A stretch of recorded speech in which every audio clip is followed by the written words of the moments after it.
ឆ្ងល់ខ្លួនឯងរាល់ថ្ងៃឃើញទេសភាពភាគច្រើននៅកំពង់សោម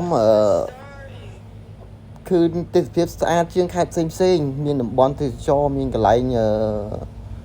មួយទឹកមានមឹកអាំងមានគ្រឿងសមុទ្រមានទេសភាពមានផ្លូវស្អាតមានអគារខ្ពស់ប៉ុន្តែរក content ធ្វើអត់ឃើញ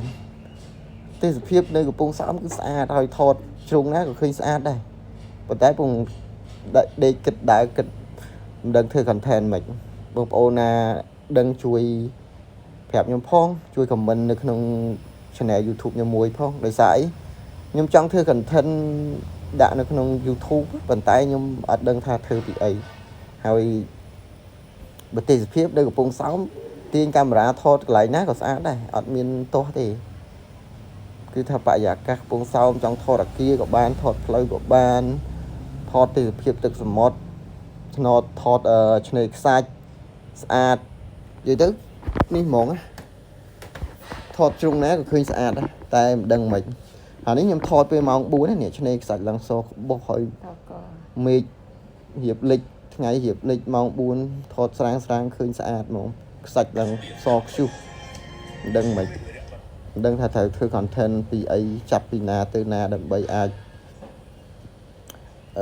ដាក់នៅក្នុង YouTube បានឃើញទេសភាពស្អាតតែ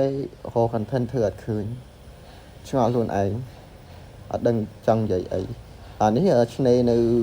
អូជាទៀលឆ្នេរអូទៀលគឺសាច់សក្បុស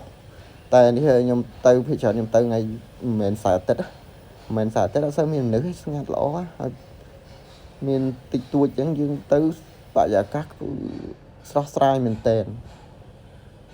ស្អាតទេសភាពនៅកំពង់សោម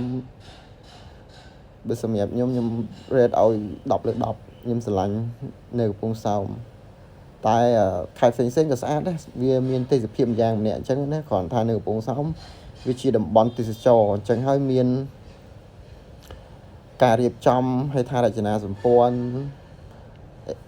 អីផ្សេងហ្នឹងគឺវាបានល្អជាងខេត្តដែលមិនមែនជាខេត្តទេសចរអញ្ចឹងស្វោភ្ញៀវមកលេងហើយតាក់ទងនឹងផ្លូវថ្នល់ក៏ស្អាតហើយឥឡូវមកពីពេញតាមផ្លូវលឿនផ្លែតដល់ឥឡូវកាត់ចូលមកដល់នេះឃើញជ្រុងនេះមានអាងហែលទឹកអានេះនៅសន្តាគារឆ្នេរឯករាជ្យមានអាងហែលទឹកជាប់មាត់សមុទ្រមានដើមឈើគាត់កាមេរ៉ាធម្មតាក៏ថតឃើញស្អាតដែរឃើញទិដ្ឋភាពស្អាត